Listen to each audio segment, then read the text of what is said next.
ओम शांति। आज 20 मई 2025 के बाबा के अनमोल मधुर महावाक्य सुनेंगे। आज के बाबा की मुरली है ज्ञान, भक्ति और वैराग्य।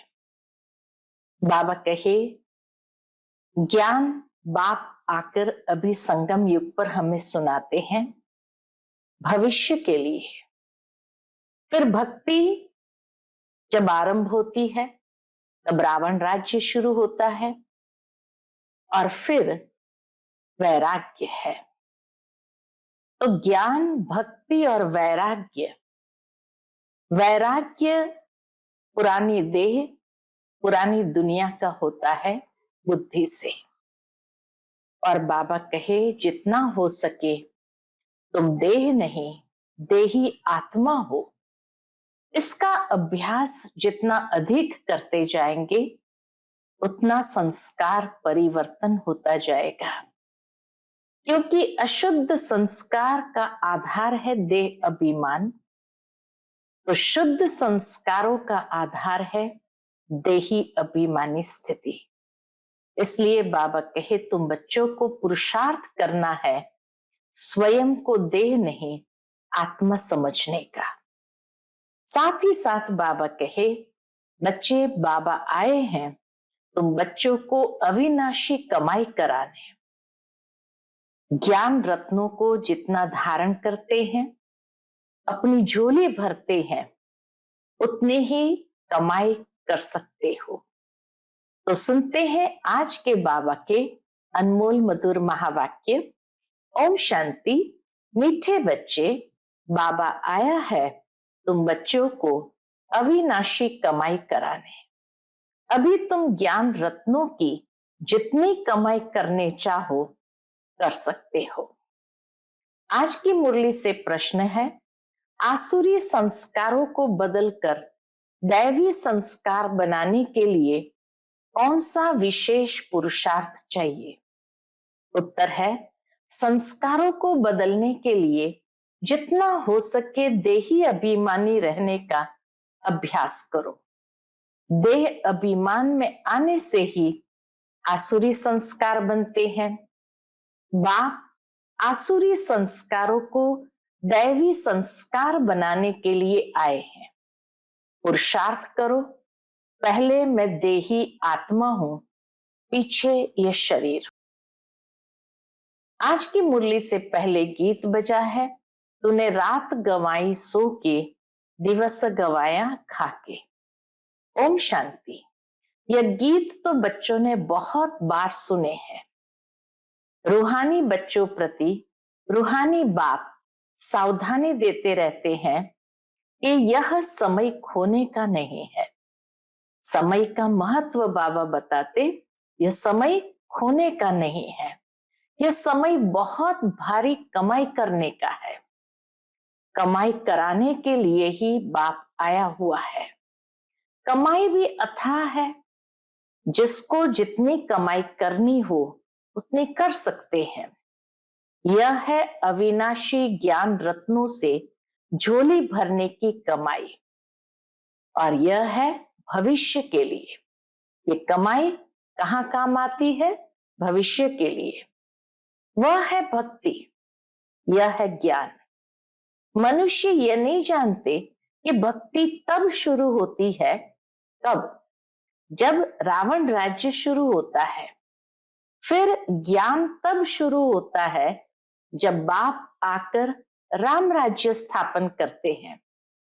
ज्ञान है ही नई दुनिया के लिए, भक्ति है पुरानी दुनिया के लिए। अब बाप कहते हैं, पहले तो अपने को देही आत्मा समझना है। तुम बच्चों की बुद्धि में है हम पहले आत्मा है, पीछे शरीर है। परंतु ड्रामा प्लान अनुसार मनुष्य सब रॉन्ग हो गए हैं। पहले अपने को देह समझते, पीछे आत्मा समझते। तो इसीलिए बाबा कहे, ड्रामा प्लान अनुसार मनुष्य सब रॉन्ग हो गए हैं। इसलिए उल्टा समझ लिया है कि पहले हम देह है फिर देही है। बाप कहते हैं, यह तो विनाशी है। देह तो विनाशी है, इसको तुम लेते और छोड़ते हो। संस्कार आत्मा में रहते हैं। देह अभिमान में आने से क्या हुआ? बाबा कहे देह अभिमान में आने से संस्कार आसुरी बन जाते हैं। फिर आसुरी संस्कारों को दैवी बनाने के लिए बाप को आना पड़ता है। यह सारी रचना उस एक रचता बाप की ही है। उनको सब फादर कहते हैं। जैसे लौकिक बाप को भी फादर ही कहा जाता है, बाबा और मम्मा ये दोनों अक्षर बहुत मीठे हैं। बाबा मम्मा ये दोनों अक्षर बहुत मीठे हैं। रचता तो बाप को ही कहेंगे। वह पहले माँ को एडॉप्ट करते हैं, फिर रचना रचते हैं। शिव बाबा आकर पहले ब्रह्मा माँ को एडॉप्ट करते हैं, फिर रचना रचते हैं। बेहद का बाप भी कहते हैं कि मैं आकर इनमें प्रवेश करता हूं। इनका नाम बाला है, ब्रह्मा का नाम बाला है। कहते भी है भागीरथ, इसीलिए सबसे भाग्यशाली रथ वही है। मनुष्य का ही चित्र दिखाते हैं, कोई बैल आदि नहीं है।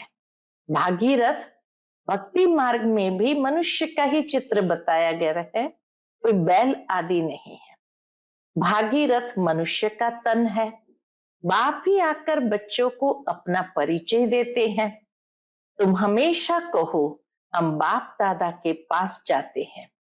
सिर्फ बाप कहेंगे तो वह निराकार हो जाता।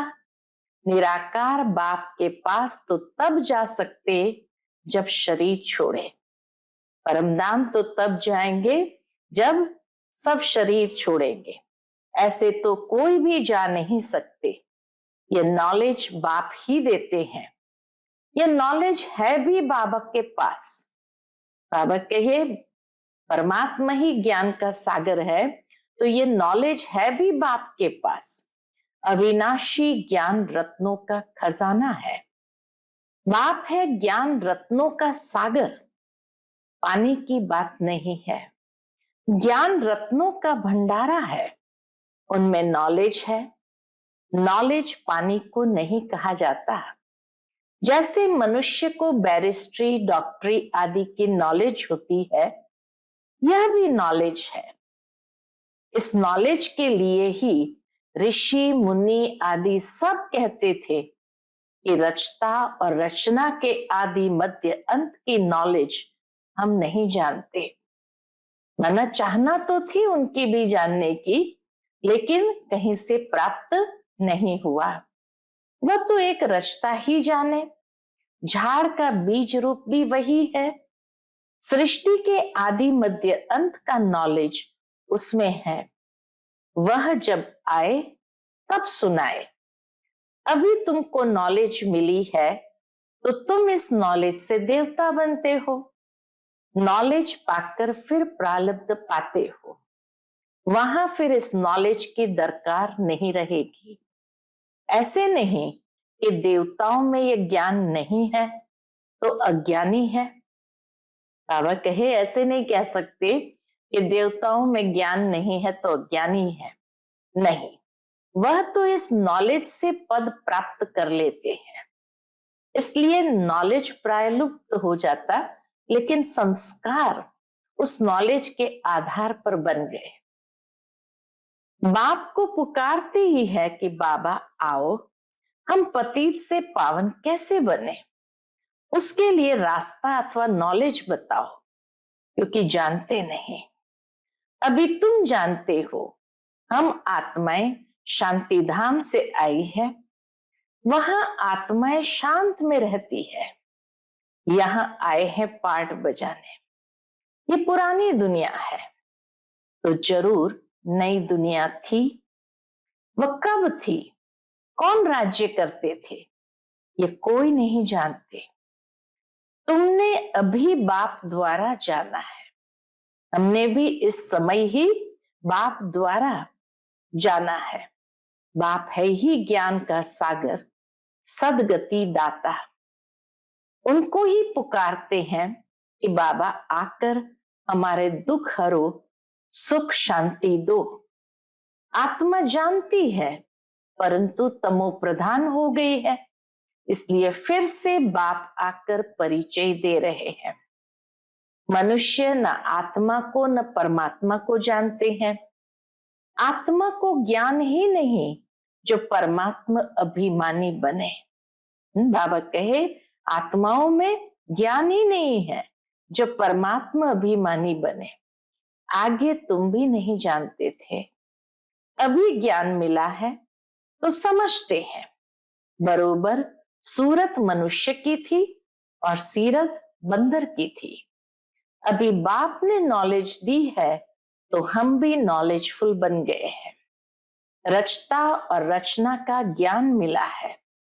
तुम जानते हो हमको भगवान पढ़ाते हैं, तो कितना नशा रहना चाहिए।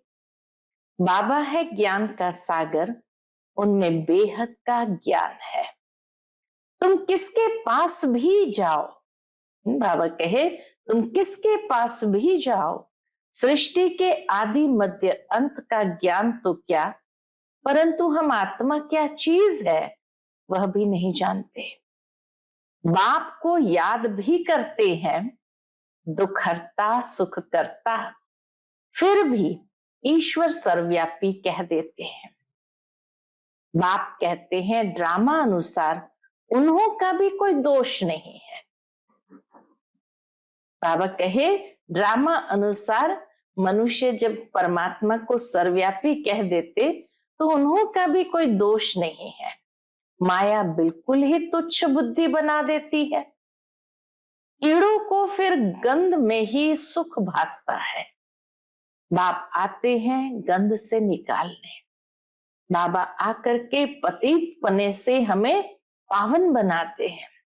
तो पतित पने को बाबा ने कहा गंध है, लेकिन जिनको गंध ही अच्छा लगता है, उसमें ही सुख भासता है, तो वो उसमें से निकलना भी नहीं चाहते।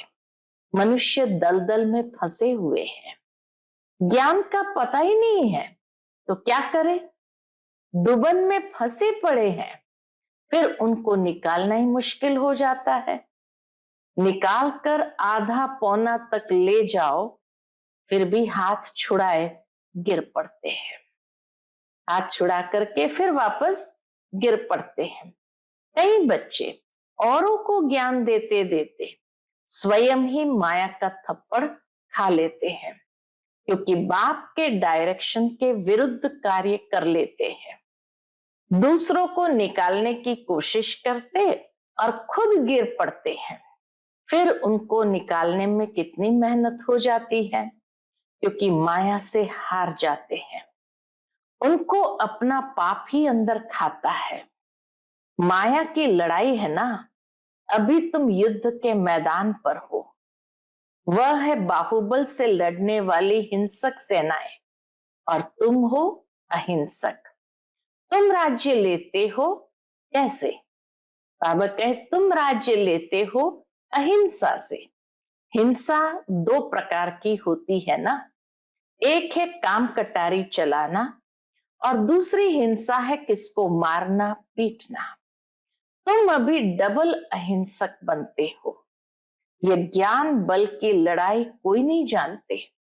अहिंसा किसको कहा जाता है यह कोई नहीं जानते। भक्ति मार्ग की सामग्री कितनी भारी है। गाते भी है पतित पावन आओ, परंतु मैं कैसे आकर पावन बनाता हूं ये कोई नहीं जानते। बाबा कैसे आकर पावन बनाते हैं, बाबा कहे ये बात कोई नहीं जानते। गीता में भी भूल कर दी है। कौन सी भूल कर दी है? बाबा कहे गीता में ही भूल कर दी है, जो मनुष्य को भगवान कह दिया है। शास्त्र मनुष्य ने ही बनाए हैं, मनुष्य ही पढ़ते हैं। देवताओं को तो शास्त्र पढ़ने की दरकार नहीं, वहां कोई शास्त्र नहीं होते हैं। सतयुग के अंदर कोई शास्त्र नहीं होते हैं।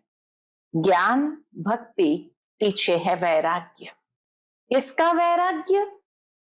भक्ति का, पुरानी दुनिया का वैराग्य है, पुराने शरीर का वैराग्य है। बाबा कहे ज्ञान, भक्ति और वैराग्य। तो वैराग्य किसका? पुरानी दुनिया का, पुराने शरीर का, भक्ति का। बाप कहते इन आंखों से जो कुछ भी देखते हो वह नहीं रहेगा। इस सारी चीची दुनिया से वैराग्य है। बाकी नई दुनिया का तुम दिव्य दृष्टि से साक्षात्कार करते हो। तुम पढ़ते ही हो नई दुनिया के लिए। यह पढ़ाई कोई इस जन्म के लिए नहीं है, और जो भी पढ़ाई है वह होती है उसी समय, उसी जन्म के लिए। अब तो है संगम, इसलिए तुम जो पढ़ते हो उसकी प्रारब्ध तुमको नई दुनिया में मिलती है। इस समय जो कुछ भी पढ़ते हैं, बाबा कहे उसकी प्रारब्ध नई दुनिया में मिलती है। बेहद के बाप से इतनी बड़ी प्रारब्ध तुमको मिलती है। बेहद के बाप से बेहद सुख की प्राप्ति होती है। बेहद का सुख तो बच्चों को पूरा पुरुषार्थ कर श्रीमत पर चलना चाहिए। बाप है श्रेष्ठ ते श्रेष्ठ, उनसे तुम श्रेष्ठ बनते हो। वह तो सदैव है ही श्रेष्ठ, तुमको श्रेष्ठ बनाते हैं। 84 जन्म लेते लेते फिर तुम भ्रष्ट बन जाते हो।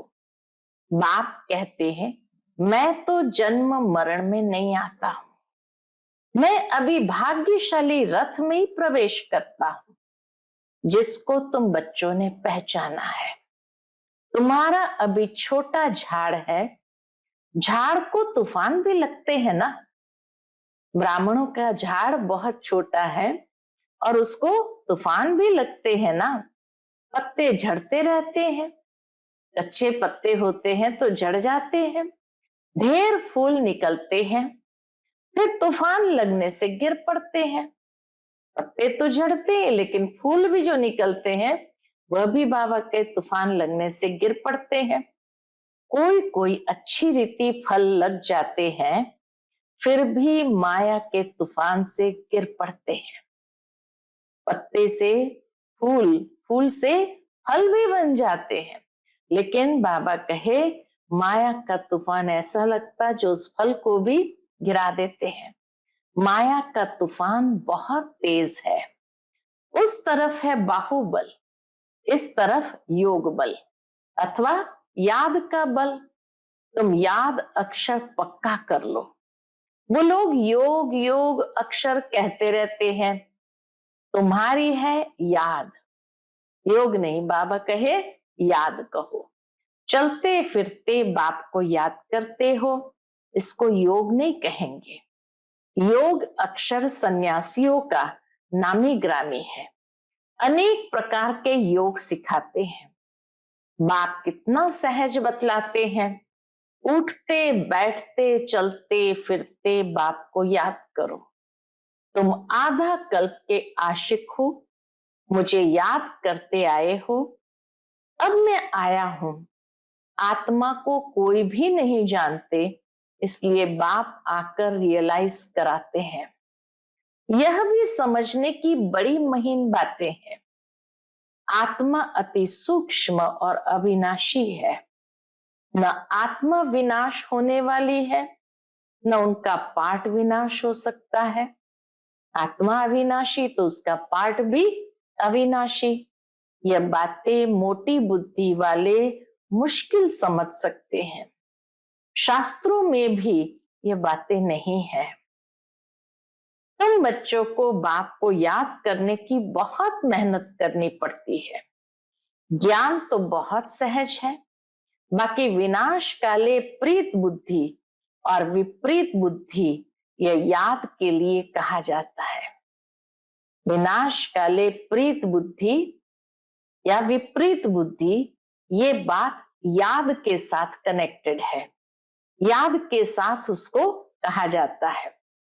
याद है मना प्रीत बुद्धि है, और जहां याद ही नहीं तो वह विपरीत बुद्धि हुए।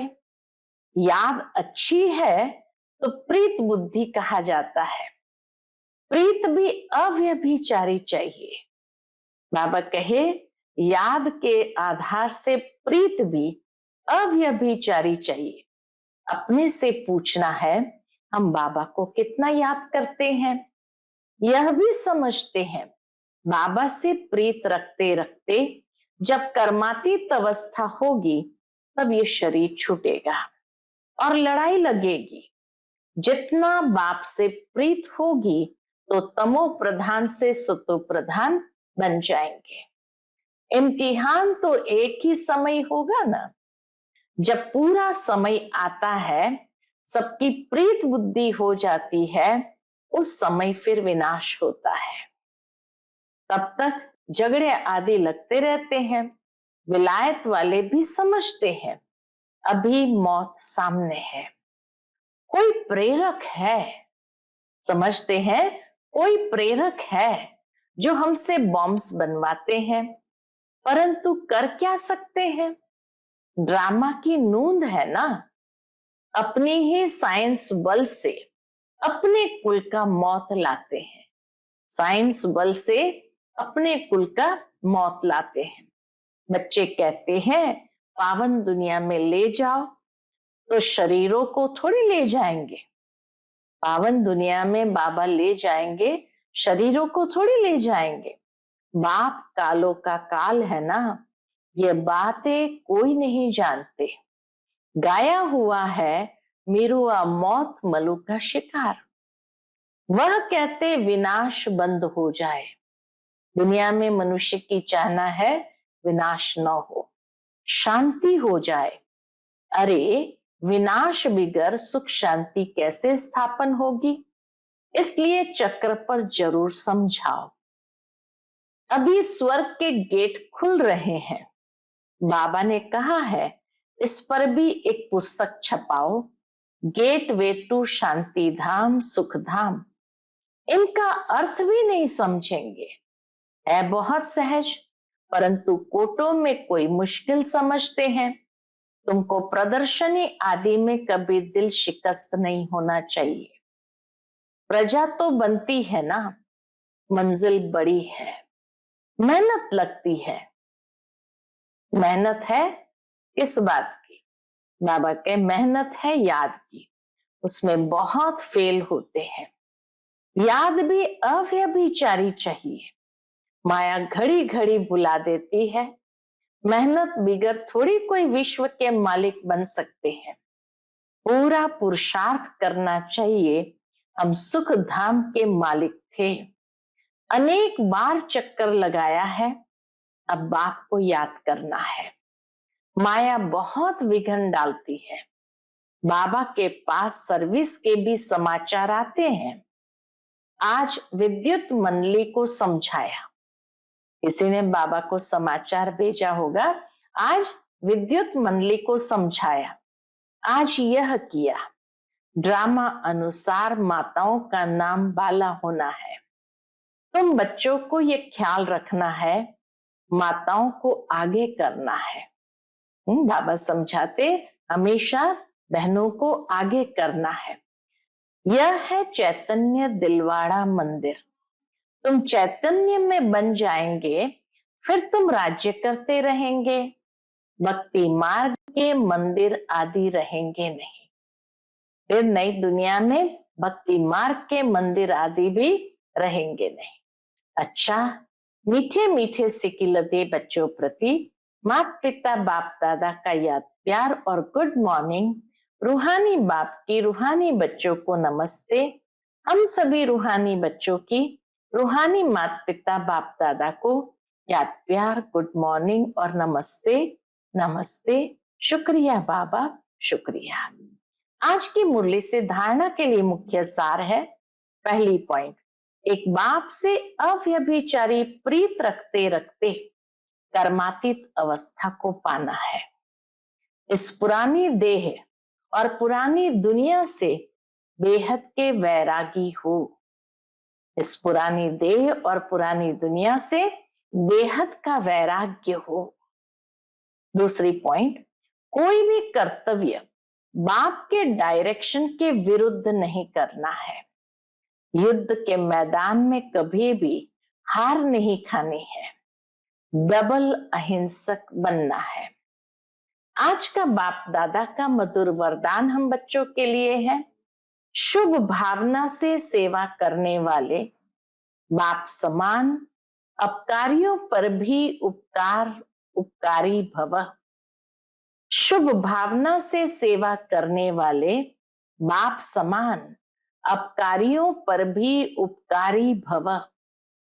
जैसे बाप अपकारियों पर उपकार करते हैं, ऐसे आपके सामने कैसी भी आत्मा हो, लेकिन अपने रहम की वृत्ति से, शुभ भावना से उसे परिवर्तन कर दो।